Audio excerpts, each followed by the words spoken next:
So not very often will you have to start from scratch, but just so you know how to do everything, you would wake the computer up by touching a key, and then when this comes up, type in God is good with a capital G at the beginning for the password, log in, and then you will navigate to a Finder window. So take your mouse, scroll all the way to the bottom, Finder right there, click on that.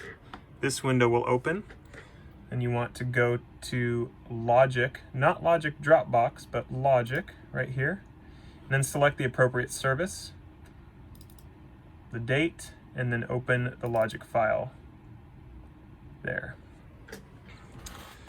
Wait for everything to come up. Now, once you have this window, there are a number of things that you need to do. First of all, you need to record, enable all the tracks that you would like to be recorded. We don't want you to record every track because that would be way too much audio and data and clog up the computer really good. But one of the things that just is somewhat helpful is if you start out by checking all of them and then deselect just the ones you don't want. That's what I do. So the easiest way to do this is to take your mouse and hover over an R right here, click, hold, hold and drag. Actually, back up, I'm not actually at the top. Here we go. Start with the vocals. Click here and drag down. And if you just hold, I'm holding the mouse down and dragging, you can record, enable all of them all at once. Do the same thing with this I, and the I is called input monitoring or input enabling. Do the same thing, press and hold, drag up, and make sure everything that you want recorded to have that I. You will not hear any audio coming through if the I is not checked. So then you'll just go through and deselect what you don't want. And so this week I don't need vocal 2. I actually don't need vocal 1 because I'm not leading. Vocal 3 is actually, I need to change this because Matt is going to sing. He's going to be on vocal 3. And then Peter's good. Always do the pastor. Always leave MC1 on just in case. That's kind of our backup mic. If the pastor's mic doesn't work or if we need to use this mic, so leave it on all the time. Music left and right, always on. Pro presenter left and right, always on. Then these two don't really, MC2, baptistry, those don't get turned on. Auto key doesn't get turned on. As far as drums, make sure only one of these, kick replace or kick out, can be on at a time. Make sure kick replace is the one that you have record enabled. Kick replace and snare replace, these two. So if you just drag, if you click and hold and drag down, it'll do it automatically for you, but just ensure that kick replace and snare replace, not kick out, not snare top. So just those, okay? It's okay to have the orange eye as long as it's not record enabled, by the way. So just so you know that. But if you want to be extra cautious, you could always take the eye off the things that you don't want. So we want all of the drums up to the overheads. We do not want the trigger. That's only for live purposes. Most of the time we do not want the sample pad, but it's determined based on the set. Is he using it or is he not using it?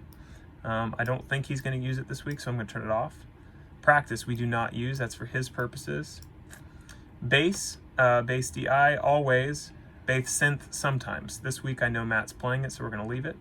Nord always, unless they're doing, I shouldn't say always, most of the time Nord, most of the time not keys. Leave the pad on. In this case I'm not playing acoustic, but Peter is, and he's coming through acoustic 2.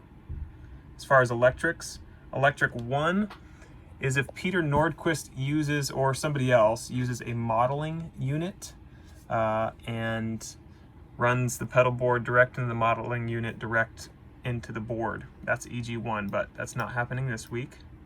EG2 is my guitar, the Kemper, my electric guitar, so that's not happening this week.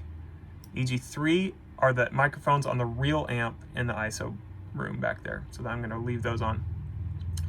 Tracks left, right, tracks percussion, that's all good. Tracks 5 and 6 you do not enable. Click you leave on. That's good for recording purposes and playback and whatnot, but obviously the volume stays down. But we do want it recorded. All the talkbacks off. Do record all the crowds. Do not record all this business. Do record the board mix and the master burn, but keep them down always, like that. So now you've got everything record enabled that you need to. The other thing that you need to watch out for is the sample delay plugin. See that thing that says sample delay that is not blue? We want to make sure that all of those are blue.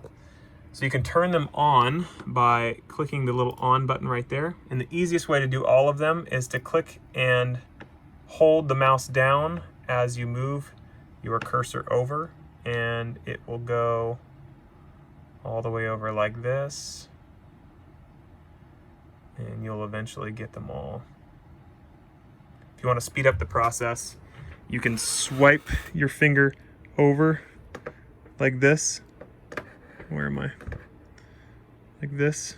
If you swipe, do that motion, you can make the screen go back and forth like that really fast. If you swipe like this, that's just a helpful command. You can get to there and make sure all of these are on. This imposes a predetermined delay on all the channels to make sure everything lines up properly. So if you ever feel like the kick is not lining up with the vocals, or the crowd mics are flanging with the vocal inputs, it's probably because the sample delay is not turned on.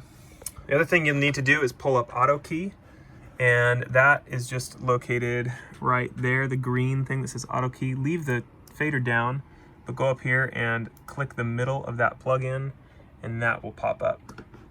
You can just kind of move this to the side or wherever you want it. And just remember, drop down menu, select the key you want, say D major. We never ever sing in minor keys, so please do not go down here. Never minor, always major, okay?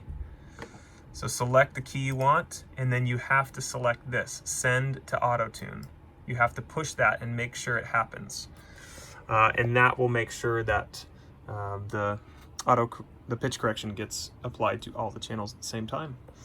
After that, you're pretty much good to run everything. You're just gonna make sure the play header is at the right spot, and then click the red record button when it's time to record right before the service. No need to record rehearsal, just the service.